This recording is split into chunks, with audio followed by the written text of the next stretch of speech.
Salut les aventuriers, alors aujourd'hui on se retrouve pour parler du kit hémorragie. Pourquoi un kit hémorragie? Tout simplement parce qu'avec un minimum de matériel et d'entraînement, on va pouvoir sauver la vie de quelqu'un en cas d'hémorragie massive. Alors partant du principe que chaque personne dispose de 5 litres de sang et que lors d'une hémorragie, on est capable de perdre jusqu'à 1 litre par minute et que en dessous de 3 litres de sang, le risque de mort est avéré, donc on va se laisser 2 minutes pour intervenir sur une hémorragie massive. Le kit hémorragie doit être disposé dans une pochette très facilement accessible, main droite ou main gauche. Donc généralement, moi je vous conseille de vous le disposer juste en dessous du porte-plaque sur l'avant. Alors, qu'est-ce qu'on va trouver dans la trousse hémorragie? En premier lieu, on va s'équiper avec des gants.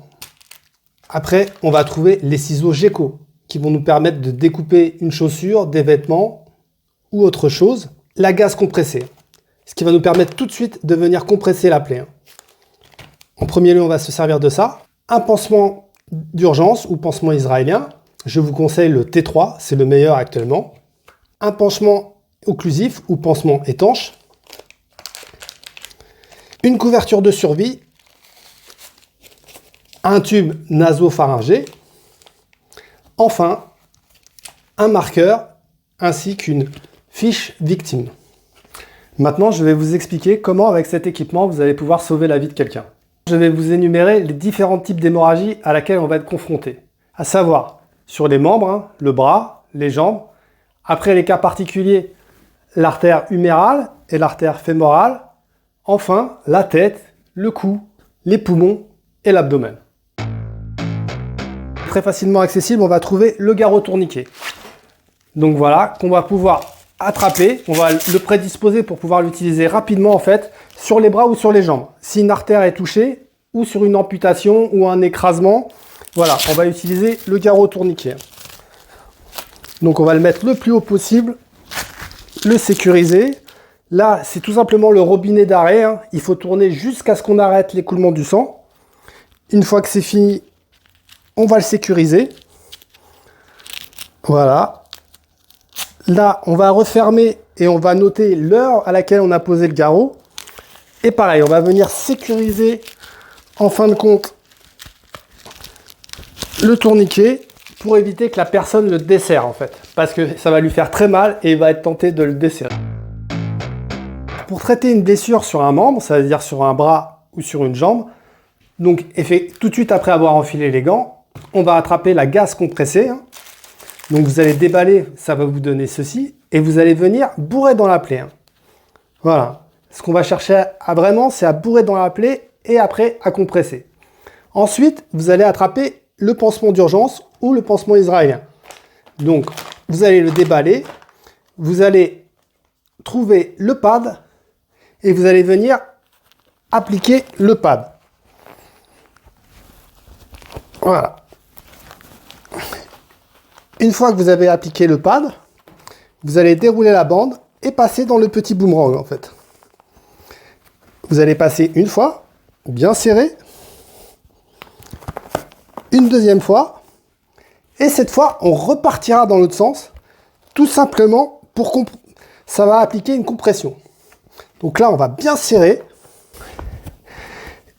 et à la fin on va sécuriser avec la petite barre, pour que le pansement reste en place. Ça va être la même procédure sur la jambe. Dans le cas d'une blessure par balle, vous allez avoir un point d'entrée et un point de sortie. Donc dans ce cas, il faudra répartir la gaze entre les deux points. De la même façon qu'on essaiera avec le pansement compressif, de la meilleure façon possible de recouvrir les deux points. Dans le cas d'une blessure à l'artère humérale, il va falloir agir très rapidement. Donc on va venir avec la compresse bourrer pour vraiment essayer d'empêcher que l'artère sorte. Ensuite, avec le pansement israélien, on va venir pareil, le compresser. Je vais le maintenir avec l'autre bras.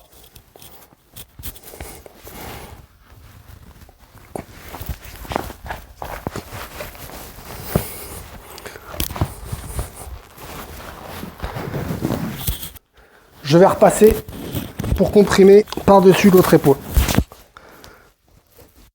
Et une fois qu'on aura sécurisé, on va bien comprimer avec l'autre bras en fait pour éviter le saignement.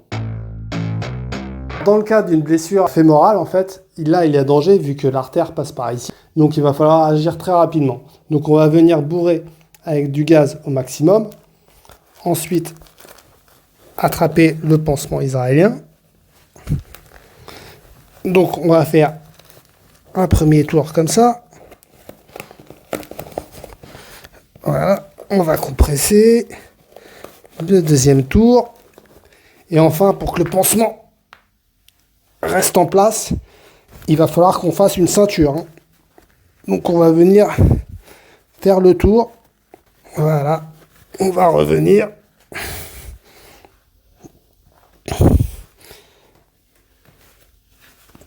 Voilà, pour qu'il reste bien en place. Et maintenant c'est bon. Dans le cas d'une blessure à la tête ou à l'œil, il va falloir dans ce cas utiliser la technique du donut. Vous allez avoir besoin d'une bande. Vous allez prendre la bande et vous allez faire 3 tours autour de la main. Voilà. Une fois que vous avez fait vos 3 tours, et bien tout simplement vous allez repasser à l'intérieur. 1, 2, 3, 1, 4, 5. Voilà. Et une fois que vous avez à peu près un cercle, et ben vous allez continuer à le tresser. Et voilà, nous avons notre donut. Pourquoi un donut? Et bien tout simplement parce que sur un œil ou bien sur le cerveau, on ne va pas appliquer directement la compresse. Sur le cerveau, ça va faire mal à la personne, et sur l'œil, ça va assécher l'œil et on va le perdre. Donc avec le donut, ça va nous permettre, on va le positionner sur l'œil. Après, dans ce cas, on pourra venir apposer une compresse. De la même façon, si on a une ouverture au crâne, on va venir le positionner au niveau de l'ouverture avant de positionner la compresse. Pour une blessure au cou, ça va être un peu particulier. Donc tout de suite, on va venir saisir la gaze, on va venir la bourrer.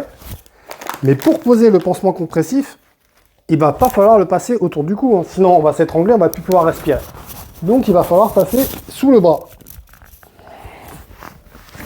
Voilà, et une fois que je l'ai posé, j'ai sécurisé, lorsque je vais abaisser, ça va comprimer en fait. Voilà, donc là, je vais bien comprimer, et c'est comme ça que je vais pouvoir stopper l'hémorragie au cou. Dans le cas d'une blessure au poumon, le risque, ça va être le pneumothorax. En fait, qu'est-ce qui va se passer?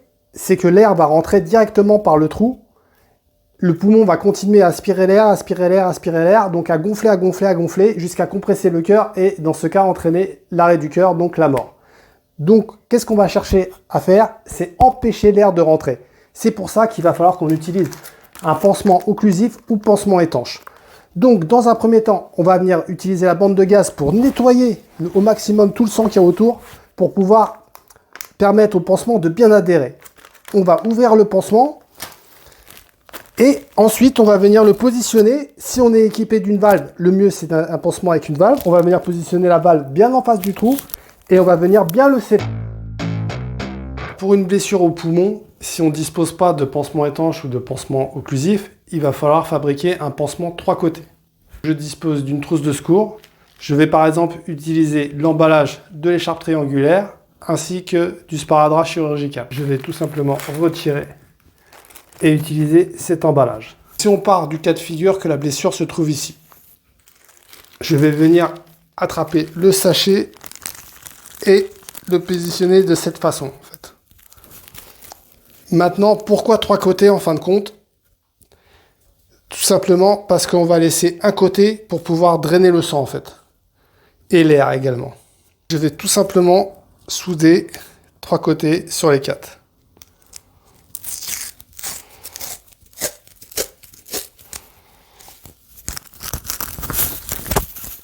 Maintenant, nous avons fait les 3 côtés. Il faut que ce soit le plus étanche possible, le plus hermétique.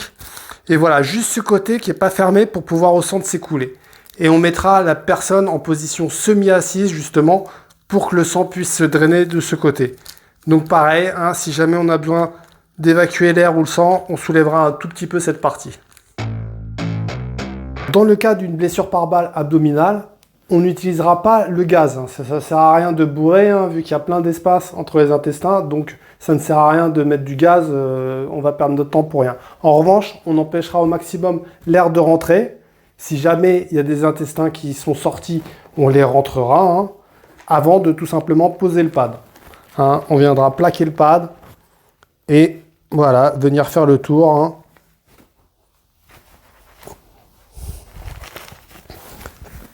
Voilà, tout simplement. Là, du coup, à la limite, je vais tout de suite repartir de l'autre côté, vu qu'on a beaucoup moins de bandes. Alors, dans le cas de figure où on ne dispose pas d'une trousse hémorragique ou de moyens de secours, et bien tout simplement, on utilisera ce qu'on a sous la main, à savoir son t-shirt, hein, ou quelque chose pour venir appliquer une compression. Si on dispose d'une trousse de secours accessible, hein, comme dans la plupart des lieux publics, dans ce cas, on va se munir de 2 bandes extensibles. Il y en a une qu'on va utiliser tout simplement pour venir bourrer dans la plaie, dans l'hémorragie. Et la deuxième, en fait, on va s'en servir pour compresser la première bande.